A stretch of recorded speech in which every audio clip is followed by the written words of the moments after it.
Okay, so I see a bunch of you sort of joining us all at once. We're going to get started in here with our fireside chat. So we have with us here today Shadiah Sigala and Claire Schmidt, both very accomplished ladies, and I think you're going to get to know them and their businesses a bit more today. So Shadiah has scaled 2 tech companies from the ground up. At Honeybook, she grew the company from 120 employees and 70 million in venture funding. Now, as the CEO of Kinside, she's gone through Y Combinator and raised 4 million from Initialize and other elite investors.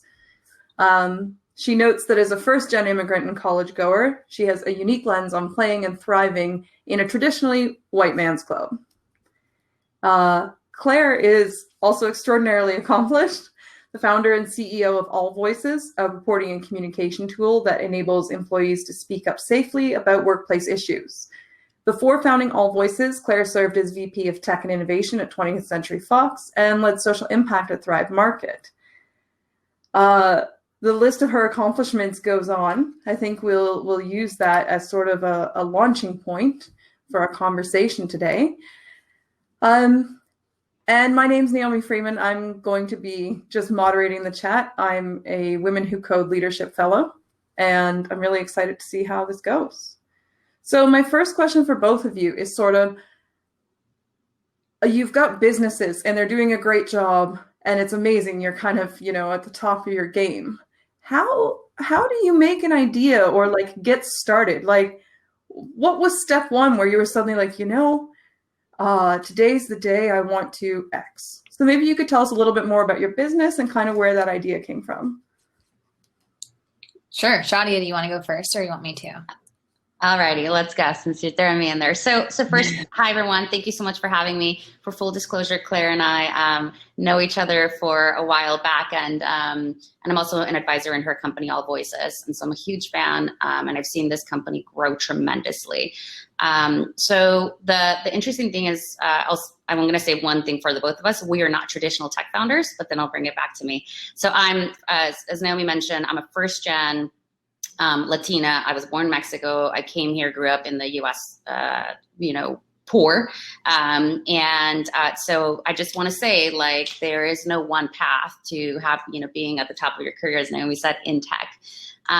But of course, I also want to acknowledge that there's a lot of privilege in that I think Claire and I have, which is we have, pedigreed backgrounds. We went to Ivy League schools, and we have incredible networks. But all that is to say is that there's no one path and really no one moment that one decides, I'm going to be a tech founder of a venture-backed company. That's obvious. But the moment of like when you realize that you want to start something new, so Kinside is my second tech company. Naomi, you asked me to just briefly introduce what Kinside is. Kinside is a childcare app for working parents. I'm a mother of 2, so add that to the cauldron and the mix of non-traditional tech CEO. And when I was founding my first company, Honeybook, which is a really late stage, awesome venture-backed company, I became a mom. And so like so many things that we all choose to invest our time in, it usually comes from a need that we have or a spark that we have in our personal lives. And for me, it was having a career as a tech founder one time, going off, having a baby, which is for me experiencing the most universally leveling thing of all life, which is going into parenthood. We're all the same, right? Like no one's prepared. Everything's hard. Postpartum gets you one where like it might get you, it might not get you. It doesn't matter what station in life you are. And so for me, that ultimate leveling, I thought, oh my gosh, if this experience is incredibly hard for me, literally finding a childcare, a daycare or a nanny to leave my child, my newborn, right? Because also like we are leaving newborns in the hands of others was incredibly difficult. So for me, I looked at how we could support employees in the organization in their working parenthood status and specifically in childcare. And when I went out to look for a product in the marketplace, basically a childcare benefit, like an employee benefit, I found that there was really nothing out there available in the modern sense. So that for me was a spark for then launching Kinside. That's awesome. I love to hear your story, Shadiah, because I think it's just so inspiring for you to have been in, we're the same age and you've already been through this now twice. So super impressive to hear about kind of where you started and all the things that you've done. And one of the reasons that I wanted Shadiah as my advisor is that she was actually the chief people officer at HoneyBook. So she was thinking every day about how to make work for people. So it's one of the reasons you're so qualified to be an advisor to us and also to start this company. So I just wanted to give you a little shout out there. So my background is also non-traditional. I never expected to start a tech company. I started my career in management consulting, and then I went into the nonprofit world, and I actually spent 5 years working with Ashton Kutcher and Demi Moore, helping them build tech tools to combat child sex trafficking. So yes, there's a tech component to it, but it was really a tech product organization, but I was in nonprofit pretty happily, and I kind of thought I would stay there forever. But what I really realized over the course of my career, some of which Naomi spoke about, is that I actually just like solving problems. I like identifying issues, identifying spaces where there are problems to be solved, and then kind of going in and figuring out what the solution is. And so that's been a thread that's been consistent throughout my career. And I was a vice president at Fox. My title was VP of Technology and Innovation, and it was doing exactly that, finding problems and sort of broken systems within the Fox ecosystem. I worked for the CIO and trying to get a sense of how could we structure this better? How could we create a different process here? And I was also on the Fox culture committee. So I was thinking a lot about the Fox culture and how the culture of the company could be improved. I think Fox, like many legacy studios, was starting to feel competition from Netflix and Amazon and these newer entrants into the space. And so they were trying to think through, like, what's our data strategy? How do we leverage new technologies like blockchain and AI? And so that was a lot of what I was tasked with doing. And while I was at Fox, kind of thinking every day about how to fix old systems, I read Susan Fowler's blog post about her experience at Uber. And it really struck me. I don't know how many of you were able to read it or just heard about kind of the fallout afterward.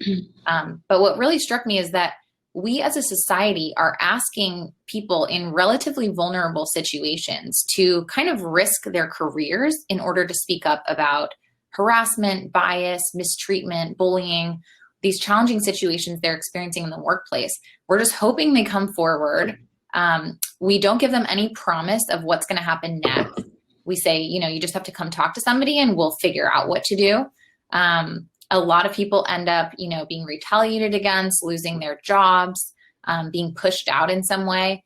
And so when I read Susan's story, which is really a story of bravery, I felt like we shouldn't be asking people to be brave in those situations. We should give them tools or processes or systems that enable them to speak up very easily in order to have their problems solved. And I kind of did a landscape analysis. And during this time, I actually talked to Shadiah about what's out there, what could help streamline those processes and make it easier for employees to speak up and for companies to get information about, really toxic things that are happening in their cultures every day. And there are some tools out there, right? There's culture surveys on one end of the spectrum. There's whistleblower hotlines on the other end of the spectrum.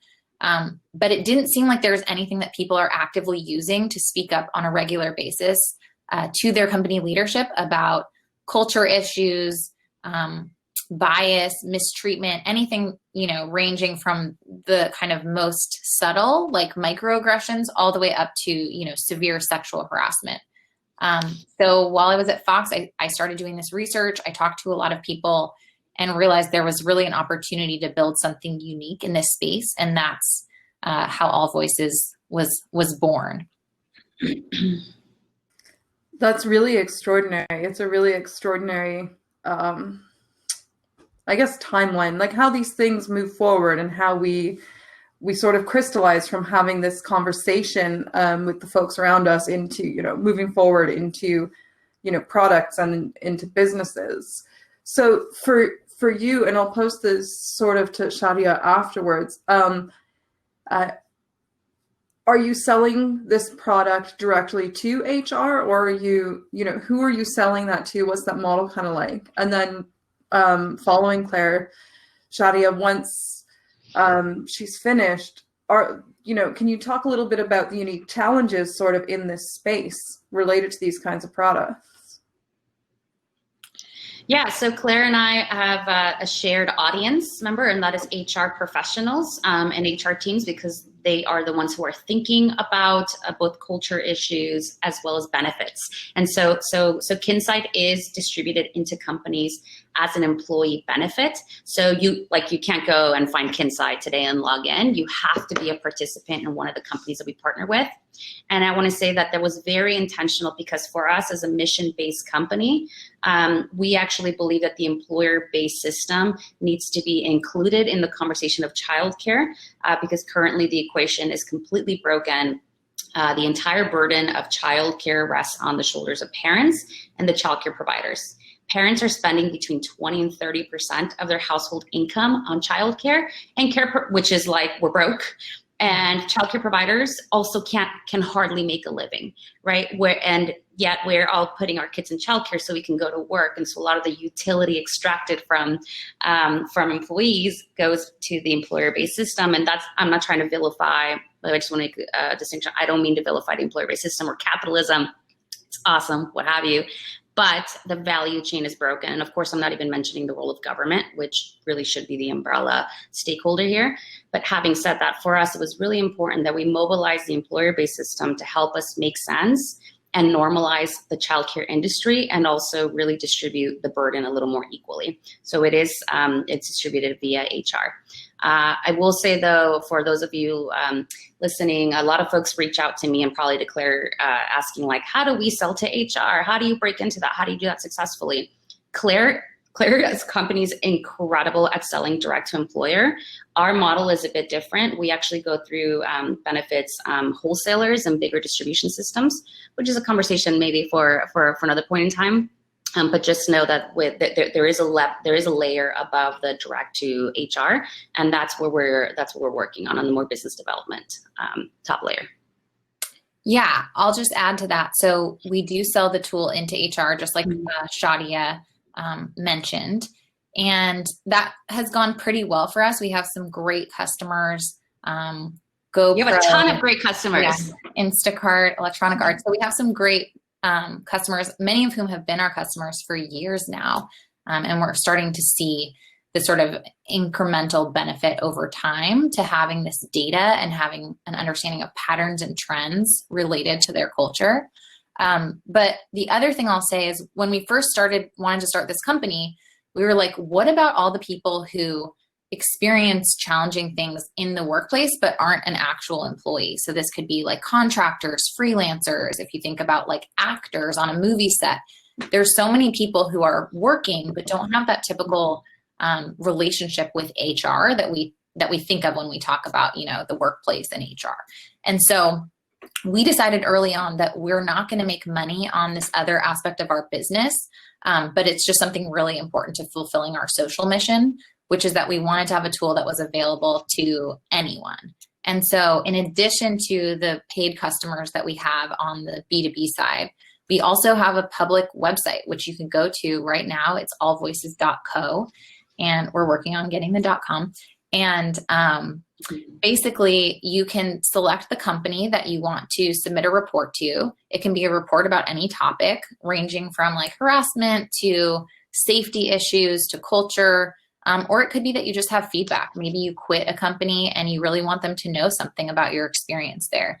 But in any case, you go to our site, you fill out a few structured questions, you give us the email address of the person that you want us to share it with, and we will pass that along for you. You'll be kept totally anonymous, and we'll follow up with you to let you know if that person at that company has actually responded to you, and you can engage in a back and forth anonymous conversation if you want to. That's really great. I think it's really important that you're covering all of those aspects, because I think it is true that often HR is sometimes stopping at the line with just employees proper. One thing I'm curious about as we kind of have moved into this interesting time this year in 2020 with COVID and other major events occurring. How is that, are you finding there's an impact on business, positive or negative? Because I could see how it could go either way, given the types of apps. And, for each of you, what's kind of the largest challenge there and like the biggest opportunity kind of moving forward? Yeah, I think so. It's interesting. COVID has actually caused the usage of our tool to increase. So we saw a doubling in the number of reports from February of this year, when COVID was not really a thing in the US, to March of this year. So we saw that immediate spike. I think, my hypothesis that that's for a number of reasons. One, we're in a really challenging job market now. And so people are even more concerned about the risks of speaking up about, what's happening with them in the workplace, whatever that might be. They definitely don't want to lose their jobs right now, because it's not a good time to lose your job. They have probably more anxieties than ever, and those anxieties can fall into different categories, ranging from, I'm dealing with childcare at my house now, and I'm trying to remote work, and it's not going well, and I need more support in some way from my company or more accommodations, all the way to I'm going into, workplace every day because I'm considered an essential worker, and I don't necessarily have the equipment I need, or people aren't following the safety regulations. So I just think, like, whenever there's anxieties combined with more fear, there's going to be more usage of the tool. And then in recent days, so we have a diversity, equity, and inclusion module in our tool. And so we've seen how this movement has just taken over public consciousness right now, which I think is extraordinary. And employees have opinions about how their company should move forward, how their company should respond, both publicly and internally. And so we're seeing tons of reports about that in particular over the past few weeks. So I think what's interesting to me is, like, this tool can be, it's so flexible that it can be used for whatever is going on. There's going to be the next thing and the next thing. And the tool is just there for whatever employees are dealing with in real time. And I think that's one of the values of having it. Claire, that's actually super interesting. It's a tool is really a means to the end, right? And so I love that you think about it. That was like a tool helps you to get to whatever construction you need to do or whatever you need to achieve. Mm-hmm. So similar. So look, everyone's been impacted by COVID, our business included. Things, the pace changed dramatically for us in terms of our customer usage, because what we do is we connect parents with childcare centers. The childcare centers are closed, so we're not connecting parents to them. Right? So that's a given. We couldn't get around that. However, because we sell into employers, guess who's super worried about their employees coming back or not coming back because childcare centers are closed, because they won't be reopening? That's employers. So in fact, the silver lining behind this is that at a higher level, the consciousness around childcare as an essential need for our employees has been heightened.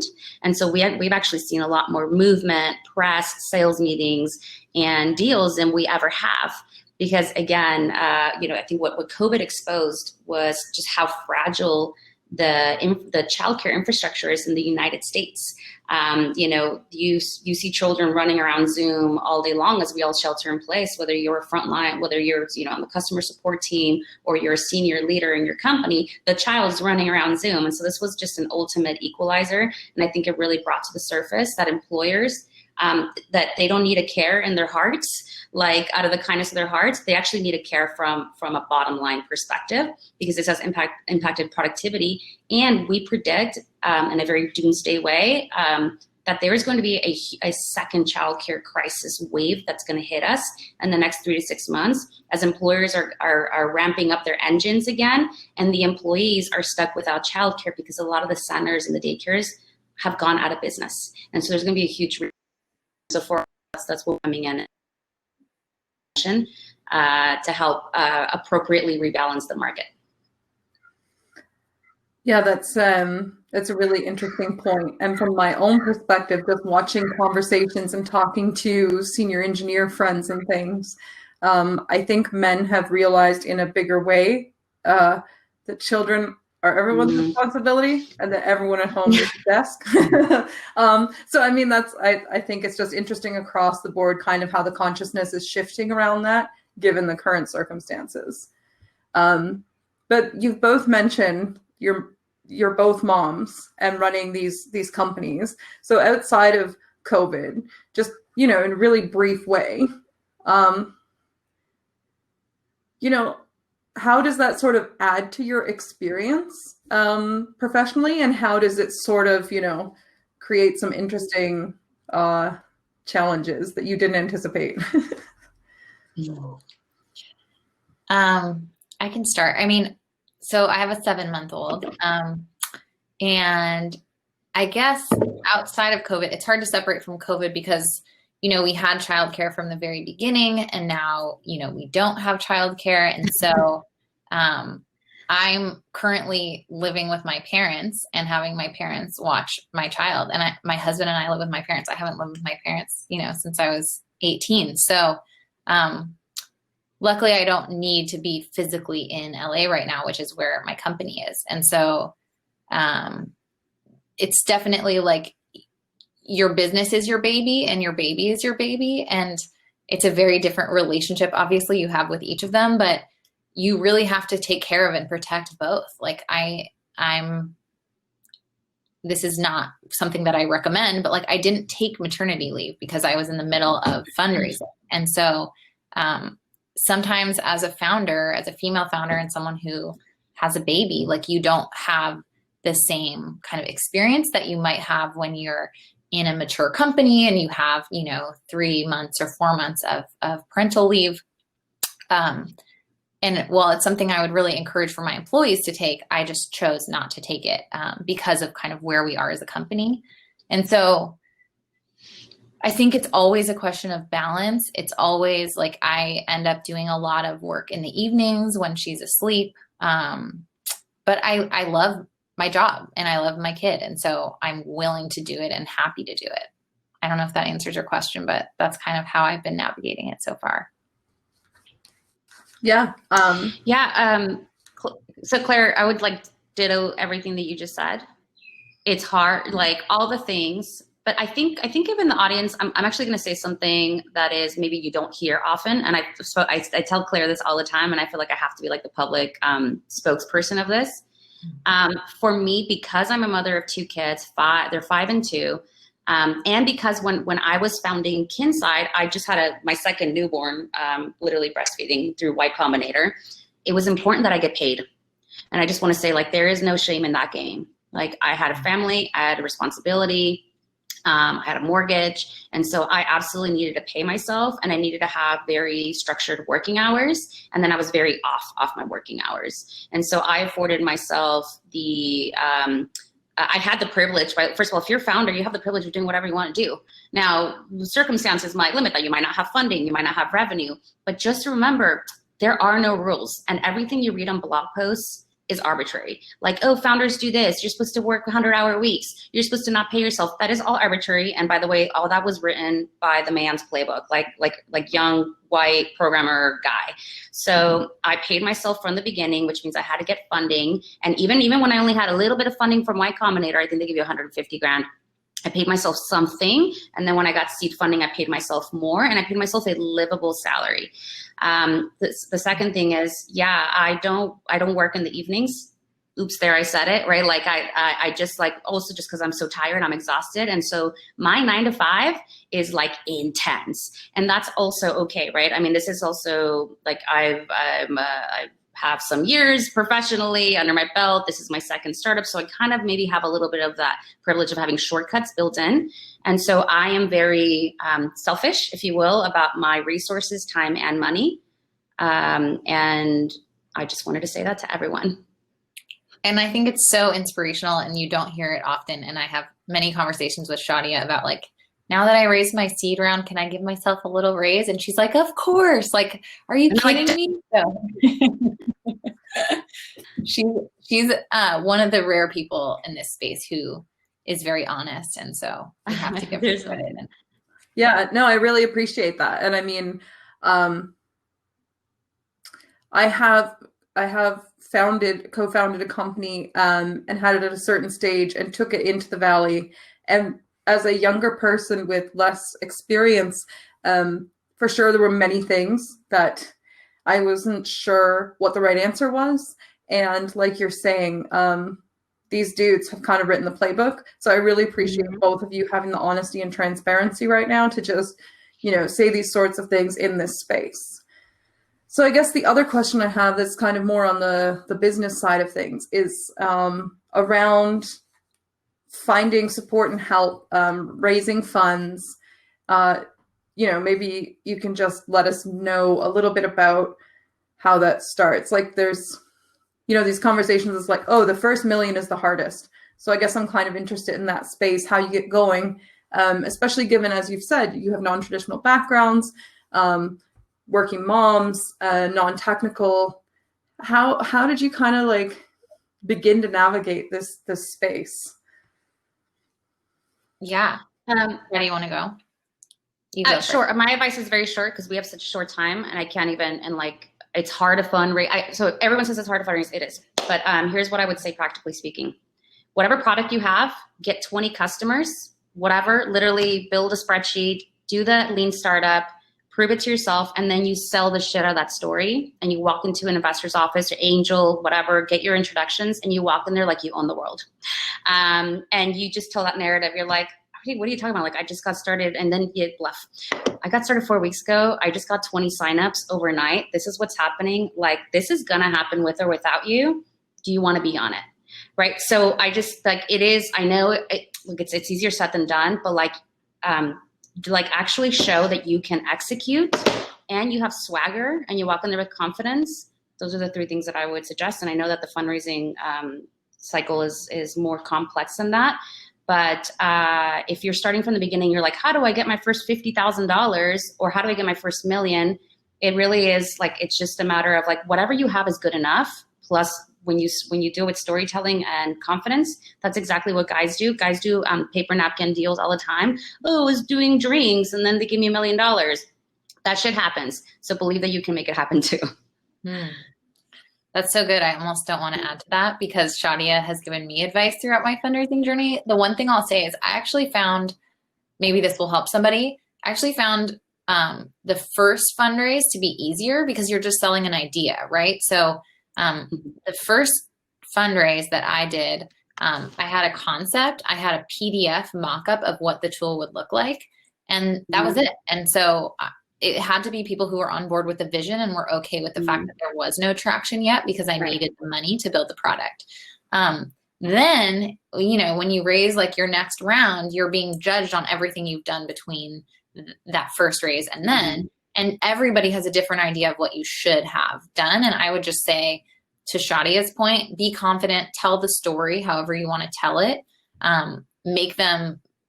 let them know basically that you're going to be moving forward regardless and that you would love to have them involved, but you also don't need them. And I think storytelling is probably the most important thing, even in that second round, because you're shaping that data that you have into a story. That's right. Yeah. Whatever. You can take whatever data you have and make it sound exciting. That is your job as CEO and as fundraiser. The other point that I'm picking up from Claire's kind of reflects on some of what we were hearing in the keynote earlier too, about knowing your worth, or at least putting up one of those, cardboard box fronts, absolutely, with or without you, I'm doing this. And we heard a little bit about that in general in negotiating and signing contracts earlier. And I know for the keynote, a big leap was moving from, oh, wow, the company's done me a favor to, hey, I got some stuff to offer. And, let's talk about this. And I hear some of that coming from what you're saying. So we're almost out of time, which is very sad because I've really enjoyed talking to you both. Is there anything else you want to quickly touch on before we wrap up here? You know, I just one thing, because I find that when people share the actual stories, they're just gold because they just stick in there. When I went into Y Combinator, the idea of it was pre anything, and one of the and they were into the concept. I was like, the market's right, there's customer base, we get it, but they were like, well, why are you here right now? Like, Y Combinator? Like, where's your traction? Why don't you come back next batch, like with more? And I literally said to them, because I'm probably not going to need you then. I will have already fundraised and the train will be too late for you. And that was it. Close them.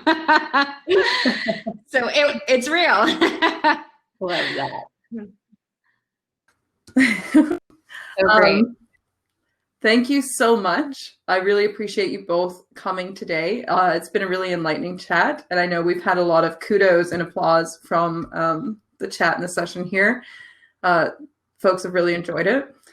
I can just say for everyone from here, you can probably check out the networking tab on the side and then jump back into the sessions tab for the next sessions, which are running a little close to time. Some are running about 5 minutes over, but feel free to jump into the networking tab. And what you can do is click, and then it'll kind of like shake you up in a imaginary box and match you with someone else in this Women Who Code event so that you can meet and chat about yourselves, about your work, about the sessions.